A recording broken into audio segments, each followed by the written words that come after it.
یک اجرای عدالت و دوم پیشرفت‌های محمود نجوادی که با هم یک کتابی رو نوشتیم مبارزه بکنه، دو تا کتاب عمده داره که با این کار مبارزه کرده. یکیش غرب‌زدگیه، چه چیزی رو ابهام میکنه.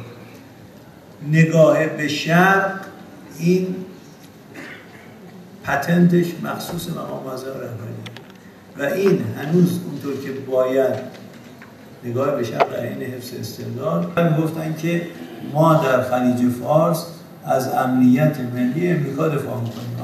آمریکا تو نیمکره غربی، بحرین تو خلیج فارس و در نیمکره شرقی. برای دفاع از امنیت ملی امریکا در نیمکره غربی ناوگان پنجمشون رو مرکزشون رو روشن تو بحرین. ما برای اینکه خطر صهیونی رو از خودمون دور کنیم باید تو حیات خلوت صهیونیست‌ها باشیم و هستیم. هم تو فلسطینیم، هم کمک لبنانی‌ها می‌کنیم، هم کمک سوریه‌ها می‌کنیم.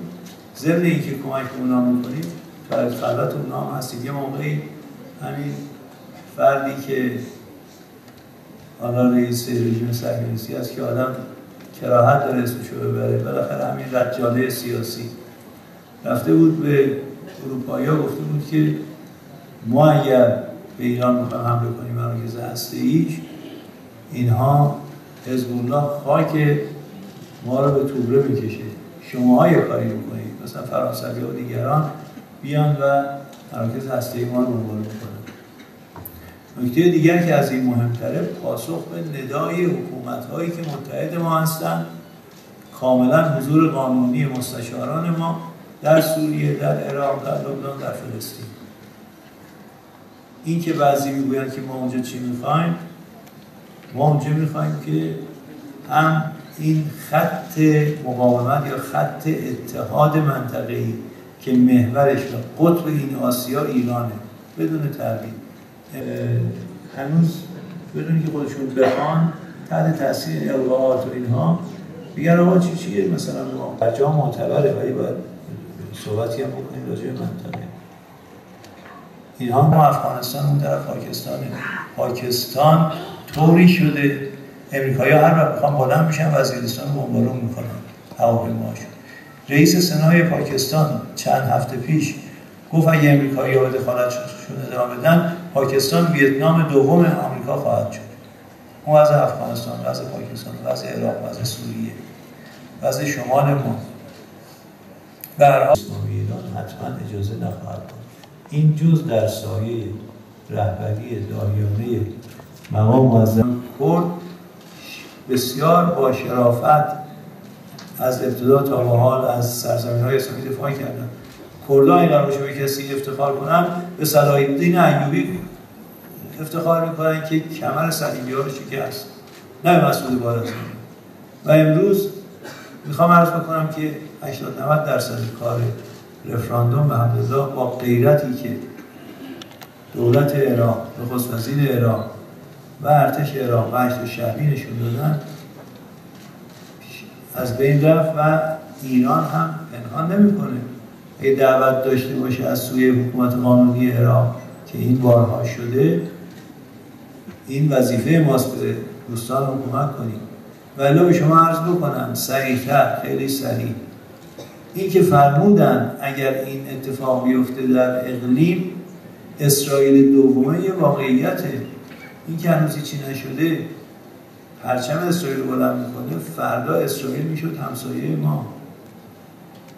این کسانی که یا نادانست، اغلب نادانسته، یا بعضا مغرضانه میگن ما اونجا چی میخوایم، ما اونجا چیزی نمیخوایم، دیگران ببینید کنار مرزهای ما چی میخوان که اونجا باشون رو بگیریم. و این جز در سایه این هدایت درست سیاست خارجی انجام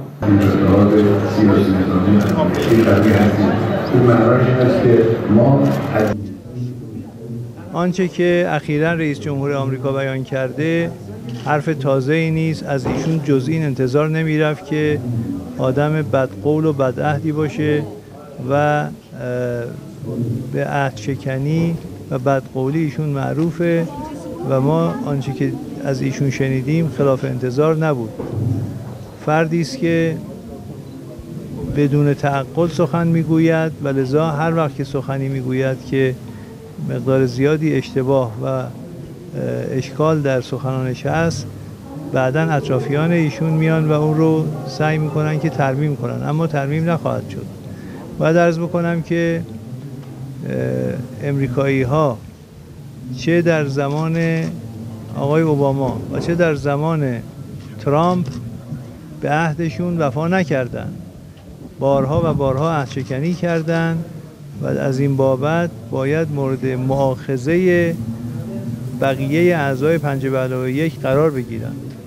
جمهوری اسلامی ایران هم هیچ نیازی نداره به این که رئیس جمهور آمریکا اقدامات جمهوری اسلامی رو در سیاست خارجی تایید بکنه یا نکنه. این که صحبت از حضور منطقه‌ای جمهوری اسلامی ایران میکند، جمهوری اسلامی ایران متعلق به این منطقه است و حضورش کاملا مشروعه و ما باید از امریکایی‌ها بپرسیم شما از اون طرف دنیا آمدید در اینجا چه میکنید، جز اینکه کار توسعه طلبی و نقض کردن مرزها و قوانین کشورها و منطقه و امنیت منطقه کار دیگری ندارن. آمریکایی‌ها در منطقه ما هستن تا کشورها رو تضعیف بکنن و تجزیه بکنن. حضور امریکایی‌ها در منطقه کردنشین سوریه و حضورشون در منطقه کردنشین عراق برای تجزیه سوریه و عراق، چون جمهوری اسلامی ایران مخالفت میکنه با تجزیه کشورهای منطقه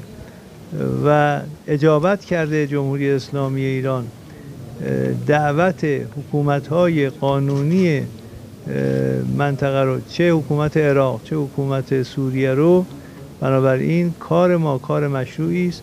هر کمکی که کشورهای منطقه از جمهوری اسلامی ایران درخواست بکنن، حکومت‌های قانونیشون، ما حتما به اون پاسخ مثبت میدهیم. و اگر نبود کمک‌های جمهوری اسلامی ایران به حکومت قانونی عراق و حکومت قانونی سوریه، امروز در بغداد و دمشق به جای حکومت‌های قانونی تروریست‌های داعش که ساخته شده دست امریکایی‌ها هستند در اونجا حکومت می‌کردند و ما افتخار می‌کنیم به حضور مشروع منطقه‌ایمون و اینکه بعضی از کشورهای اروپایی تأیید کردن برای اینکه برجام معتبره اما برایش تبصره گذاشتن و اینکه ایران باید در قسمت‌های مربوط به امور منطقه‌ای و امکانات دفاعی خودش مذاکره بکنه. حضور مشروع منطقه‌ای ما قابل مذاکره نیست. ساختن امکانات دفاعی به خصوص موشک‌ها احتیاج به مذاکره نداره و از سوی دیگر اهانتی که به مردم ایران کرده، مردم ایران پاسخ او رو خواهند داد. جمهوری اسلامی ایران فقط نیست که مخالف حضور نامشروع امریکایی است، بلکه مردم منطقه هستند. امروز مردم منطقه کشور عراق به این دخالت بیجای امریکایی ها در عراق پاسخ محکمی دادند پس از بازپسگیری کرکوک و همچنین نیروهای کارآزموده و رزمدیده سوریه توانستن به سمت رقه برن که امریکایی ها دنبال این هستن که اون قسمت رو جدا بکنن. همونطور که عرض کردم این مخالف خواسته مردم عراق و مردم سوریه است. پاسخ آقای ترامپ رو در منطقه مردم منطقه خواهند داد، زیاده خواهی های امریکا نیست. باید عرض بکنم که مجموعه صحبت هایی که انسان میشنوه از امریکا و اروپا و بعضی از کشورهای اروپایی و بعضی از دیگر رجال سیاسی امریکا به نظرش میرسه که یه تقسیم نقشی بین اینا شده. بعضیشون علیه برجام سخن میگن، میگوین ناقصه و باید تکمیل بشه. بعضی دیگر میگوین که برجام کامله اما زمانی کاملتر خواهد شد که راجع به حضور منطقه ایران صحبت بشه. بعضی دیگر میگوین که راجع به موشک‌ها صحبت بشه. به نظر میرسه اگر یه خورده بدبین باشیم باید بگیم در دفاع از امنیت منطقه، نه در دفاع از تمامیت ارضی کشورهای منطقه از کسی اجازه نمیگیره و اینها قابل مذاکره نیست. امنیت منطقه، امنیت کشورهای منطقه چیزی است که مربوط به مردم منطقه است و اونها باید تصمیم بگیرن.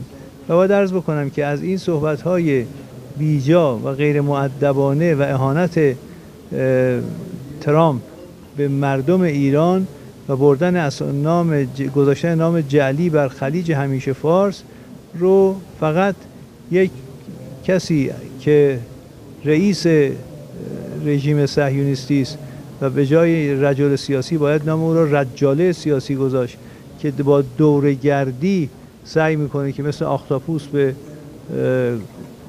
دیپلمات‌های اروپا و آمریکا بچسبه. بسیاری از ما اطلاع داریم بسیاری از افراد صاحب نظر و متین در غرب از تماس بیجا و دخالت‌های بیجای این رئیس رژیم صهیونیستی گریزانند و کس دیگری هم که از این صحبت‌ها دفاع کرده رأس مرتجعین منطقه است که اینا در پی احیای این توافق برجام تجدید نخواهد شد، تکمله برش زده نخواهد شد و مذاکره ثانوی هم نداریم. همون مذاکره‌ای که باید انجام بشه صورت گرفته و اونا متعهدن همه اعضای 5+1 هم خودشون به تعهداتشون عمل کنن، هم اگر امریکا نمیخواد عمل بکنه اون رو وادار به عمل بکنن. باد سبا صدا